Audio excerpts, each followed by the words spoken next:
Mohon maaf Bu, boleh saya nanya, Ibu kalau pagi perang enggak sama anak? Mohon maaf nih yang ibu-ibu ya, kalau pagi perang enggak sama anak? Perang itu sehari atau berhari-hari? Bertahun-tahun, ya kan? Ayo sekolah, jangan malus, perang. Dan anak jawabnya teriak atau enggak teriak? Teriak. Jadi yang teriak-teriakan ibu sama bapak jadi penon. Berarti yang waras, mohon maaf ya, saya mau belajar dari Ustadz Yusuf Mansur. Bukan Ustadz Yusuf Mansurnya, ibunya almarhumah, ibunya Ustadz Yusuf Mansur. Ustadz Yusuf Mansur itu pernah ngaku sama saya di Kebumen waktu dakwah bareng, ngaku, Habib saya bisa jadi Yusuf Mansur itu karena ibu saya. Gimana? Saya dimandikan ibu saya sampai kelas 1 SMP. Ngeri atau nggak ngeri itu? Ngeri, tapi ceritanya didengar dulu. Saya kelas 1 SD umur 3 tahun Bib, kelas 2 SD umur 4 tahun, kelas 3 umur 5 tahun, kelas 4 umur 6 tahun. Waktu saya kelas 4 umur 6 tahun, ibu saya panggil, kamu ikut ujian anak kelas 6. Besoknya saya ikut ujian anak kelas 6 lulus. Jadi saya masuk kelas 1 SMP umur 7 tahun. Jadi saya dimandikan ibu saya itu berakhir umur 7 tahun. Normal kan? Nah, saya heran kok bisa nih loncat-loncat. Habib jangan heran, sekolahnya punya ayah saya sendiri. Jadi bisa loncat-loncat, boleh KKN. Makanya kita buat sekolah, nanti anak kita langsung kelas 1 loncat kelas 6, cakep gitu. Hadirin yang dimuliakan Allah Ta'ala, Ustadz Yusuf Mansur bilang, ibu saya kalau mandikan saya Habib, ini bagus, perlu dicontoh setiap orang tua. Gandeng tangan saya, buka kancing, baca sholawat, Allahumma sholli ala sayyidina Muhammad, Allahumma sholli ala Muhammad, sallallahu ala Muhammad. Ambil air, nyiram badan saya, baca sholawat, Allahumma sholli ala sayyidina Muhammad, Allahumma sholli ala sayyidina Muhammad. Nganduin baca sholawat, nyisirin baca sholawat, selesai semua itu, ibu saya angkat tangan, ya Allah, jadikan anakku ini wali seperti leluhurnya. Keren gak? Kalau ibu-ibu, anak malas, kamu emang keset, pegel ibu, capek, tahu enggak ibu capek ngurus kau, betul Bu? Loh, itu ngaku kan? Boleh saya nanya Bu, itu anaknya siapa? Anaknya Sen? Kalau anak tetangga, nggak gitu kan? Lucunya, anak siapa? Ayo mandi sayang, anak tetangga nginep di rumah kita, ayo mandi sayang, ayo mandi. Lucunya, anak tetangga dilucu-lucukan, anak sendiri dimalas-malaskan. Ini ibu normal atau sakit jiwa? Afwan, mohon maaf, ini normal atau sakit jiwa? Saya mau nanya, itu anak siapa Bu? Anak Sen? Yang hamil siapa? Bapaknya atau ibunya? Dulu waktu hamil ibu pernah maki-maki, dasar anak malas, pernah begitu? Sekarang saya mau nanya, waktu hamil anak nendang-nendang enggak di perut nih? Keras enggak tendangannya? Kalau anak enggak nendang, ibu bingung atau enggak bingung? Kalau ditendang seneng atau enggak seneng? Ibu katakan, nendang lucunya, betul kan? Begitu lahir pasti dia akan lebih pinter nendang. Kenapa semakin pinter nendang justru dimarahin? Aneh. Semakin pinter nendang seharusnya lebih senang. Makanya ulama Hadramut tidak pernah mencegah anaknya mau koprol, mau mencolot, mau lari, mau gelundung, dibiarkan begitu saja.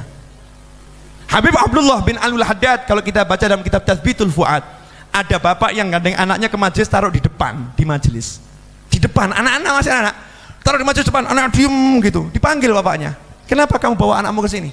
Suruh di luar biar main-main sama yang seusianya. Ini waktunya dia lari-lari, biar dia lari-lari, biar dia lari-lari, biar habis itu rasa bermainnya habis. Kalau enggak seperti bapak-bapak ini udah tua masih suka main-main, karena kecilnya belum puas main-main. Makanya Rasulullah SAW tidak pernah melarang cucunya naik ke punggungnya, nggak pernah dilarang. Sayyidina Hasan dan Husain, Rasulullah ceramah, Sayyidina Hasan dan Husain lari-lari di depannya, lari-lari nih. Coba bayangkan nih, cucu Nabi nih. Maka lihat Habib pola, jangan kaget, seperti saya ini kan pola ini ya, karena kakek saya juga pola. Sayyidina Hasan dan Husain lari-lari nih di depan panggung nih, lari-lari. Apakah Rasulullah, Fatimah, ini anak kamu diurus, apa begitu? Sahabat, angkat cucu saya, angkat, ini ganggu majelis, angkat cucu saya, angkat ke sana. Apakah begitu Rasulullah? Enggak, beliau turun dari majelis, sahabat enggak digubris, turun dari majelis, dipeluk itu Hasan dan Husain, diciumi. Bahkan doa, ya Allah cintailah orang yang mencintai keduanya. Terus naik ke mimbar, ceramah lagi, selesai, cucunya puas. Kan lari-lari sebetulnya kan cari perhatian kakeknya. Kakek, aku ada loh kakek, aku hadir loh kakek. Ya kakek, aku tolong disapa loh kakek gimana kakek, ayo kakek. Bahasanya anak-anak begitu. Masa anak kecil, kakek gimana kabarnya? Kakek hari ini gimana? Kurs dolar berapa? Kan aneh. Anak kecil bahasanya lari. Rasulullah paham, makanya turun disapa, dipuaskan. Gak lama muaskan itu, gak sampai 1 menit, puas tuh anak itu puas, dia akan menyingkir dengan sendirinya. Sujud, selesai sholat ditanya sama sahabat, ya Rasulullah tadi sholat terjadi sesuatu, engkau gak apa-apa ya Rasulullah? Khawatir Rasulullah kena apa-apa gitu kan? Enggak ada apa-apa. Apakah turun wahyu? Jibril bawa wahyu? Enggak. Nah kenapa tadi kok ada satu sujud yang lama sekali? Rasulullah kan mengajari kita suruh sholat memperhatikan makmum, betul kan ya?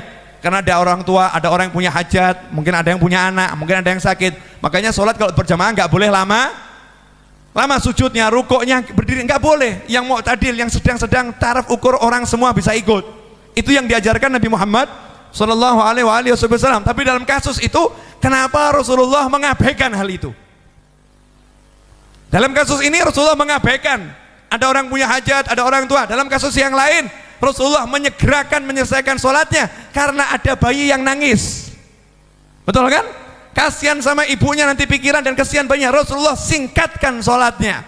Tapi dalam kasus yang ini Rasulullah lamakan sujudnya, sehingga sahabat tadi heran, kenapa ada sujud yang lama sekali ya Rasulullah? Jawaban Rasulullah sederhana, gak ada apa-apa, cuman tadi waktu sujud cucu saya naik ke punggung saya. Cucu saya naik ke punggung saya tidak tega untuk nyingkirkannya, dibiarkan sampai nyingkir sendiri baru bangun. Ya tapi cucunya udah sunat loh nih ya, cucunya sudah khitan. Nah naik ke punggung dibiarkan. Coba kalau kita lagi sholat, cucu naik ke punggung, selesai itu anak kita maki-maki, tahu enggak nih ya? Apa lagi sholat dinaikin punggungnya, mari, tahu enggak kamu ini ya? Habib lagi sholat, jangan dinaik gitu, marah Allah nanti, dimaki-makin anaknya nih. Padahal anaknya kan sayang kangen, Habib blak naik, Bapak naik, itu tanda cinta antara sayang. Itu bahasanya anak kecil begitu. Rasul mengajarkan kita, pahami bahasa anakmu. Sekarang banyak orang nggak paham nih bahasa anak. Almarhum ayah saya yang akan saya omongkan, insya Allah jadi pelajaran. Almarhum ayah saya nanti itu. Tapi sebentar, boleh saya nanya, kalau misalnya presiden main ke rumah kita, jujur aja lah kita ini sebagai manusia, ada kebanggaan enggak itu? Ada ya, kebanggaan.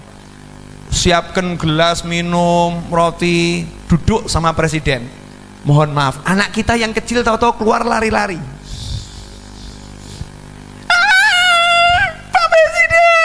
Ya, hello, teriak-teriak. Anda malu atau senang? Jujur, malu atau senang? Wajah tampak bahagia atau langsung berubah?